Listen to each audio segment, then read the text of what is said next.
Bonjour à tous, on se retrouve pour mes pronos pour le jeudi 1er janvier 2026. Avant de démarrer, eh bien, je vous souhaite à tous une très bonne année et bien sûr de belles émotions hippiques avec The Turf. Et puis, avant de vous donner mon prono, je vous rappelle bien sûr, chose importante, le jeu responsable. Ayez ça en tête hein, toute l'année. Les mentions qui sont en bas de l'écran, c'est important, vous le savez. Puis vous savez aussi que la The Team vous propose, concernant le jeu responsable, tous les jours, un choix resserré, un choix en 6 afin d'optimiser vos mises aux œufs 5 cordes, aux jeux simples, aux jumelés, aux trios, etc. C'est important. Un petit mot aussi sur la nouveauté de The Turf, le combi turf. N'hésitez pas à le tenter. C'est un jeu qui vous permet de jouer sur plusieurs hippodromes, de jouer sur plusieurs courses, de reporter vos gains d'une course à l'autre, aux jeux simples gagnants, aux jeux simples placés, aux jumelés gagnants, aux jumelés placés, et également aux œufs 2 sur 4. N'hésitez pas à regarder ça de plus près, bien sûr. Et puis, bah, écoutez, on va démarrer avec un The 5 qui va se dérouler pour ce 1er janvier 2026 à Vincennes. On a affaire à des 5 et 6 ans, ils sont 16 au départ.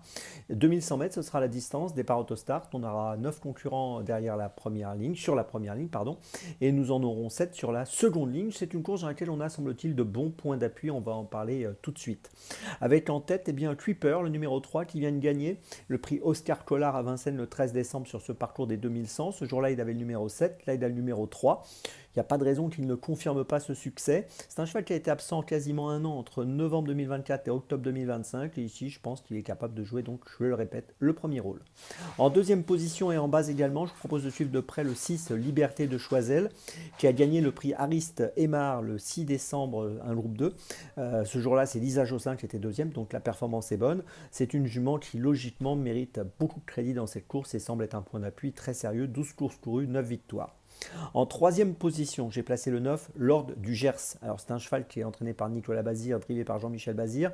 Quatrième à Vincennes le 16 novembre du prix de Boissy-Saint-Léger sur 2100 mètres avec le numéro 8 derrière l'autostart. Cette fois, il aura donc le numéro 9, un petit peu plus à l'extérieur. Il avait bien couru fin octobre également à Vincennes sur 2700 mètres. Dans cette épreuve, je pense qu'il a sa place sur le podium. En quatrième position, j'ai placé le 8 Ritita JP. Ritita JP qui a été absente entre juillet 2025 et novembre 2025, qui vient de terminer deuxième du prix de Bourigny derrière Fellow Wise Ass qu'on retrouve aujourd'hui. Elle est associée à Mathieu Abrivard et je pense que dans cette épreuve, elle a son mot à dire pour une place. En cinquième position, j'ai placé le 5 Kika Josselin qui reste sur 2 victoires le 14 décembre dans le prix général du Pommeau sur 2850 mètres et puis le 21 novembre dans le prix Ostara sur 2100 mètres avec le numéro 5 derrière la voiture, le même numéro qu'elle a aujourd'hui. Elle est associée à Benjamin Rochard, c'est une concurrente qui a été absente assez longtemps elle aussi en 2025, de janvier à octobre, et je pense qu'elle est largement capable de prendre une place, et peut-être même un peu mieux.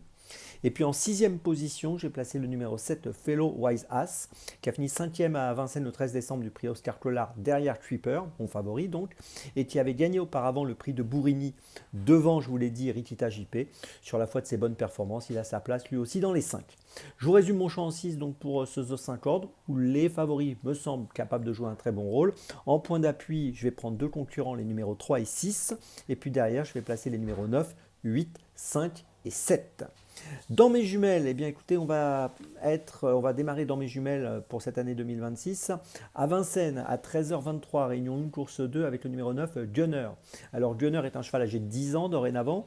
D'ailleurs, j'en profite aussi pour souhaiter un bon anniversaire à tous les chevaux qui prennent un an donc en ce 1er janvier, c'est la règle. Donc il avait 9 ans l'année dernière quand il a gagné le 13 décembre, mais il a donc maintenant 10 ans.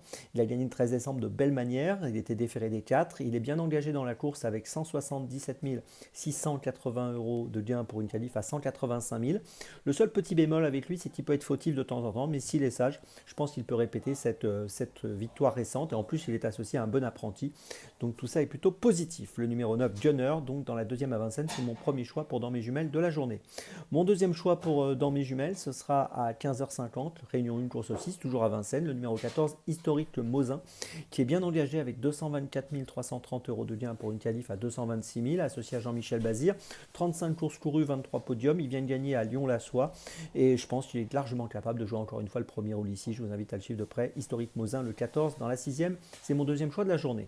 Mon troisième choix, ce sera aussi à Vincennes, à 16h25, réunion 1, course 7, avec le numéro 4, Louisiane Girl, qui sait bien faire dans les deux disciplines, attelé monté, qui sera déférée des 4 comme elle l'était à Vincennes le 12 décembre quand elle a terminé deuxième sur 2175 mètres à l'attelage. Donc ce jour-là, elle a très bien couru.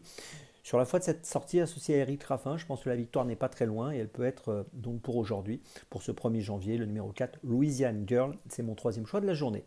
Pour ma petite folie, ben, on va changer d'hippodrome. Pour le coup, on va aller à Cagnes-sur-Mer à 14h15, réunion 2, course 5, avec le numéro 9, l'Inattendu.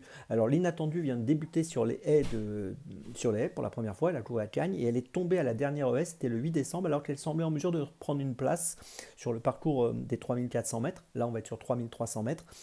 Voilà, si elle n'est pas, comment dirais-je, si elle s'est bien remise de cette chute, ce qui semble être le cas à l'entraînement, eh bien je pense qu'elle est capable de jouer un très bon rôle dans cette course. Donc attention à elle, le numéro 9, l'Inattendu, dans la 5e à Cagnes-sur-Mer, c'est ma petite folie du jour, elle devrait être à une cote autour des 7-8 euros.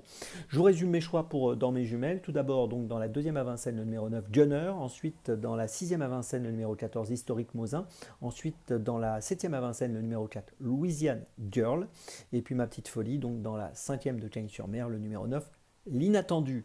Voilà, maintenant, écoutez, on se retrouve très vite donc en ce mois de janvier. Je vous souhaite encore à tous une très bonne année. Et puis n'oubliez pas qu'avec The Turf, ça va aller.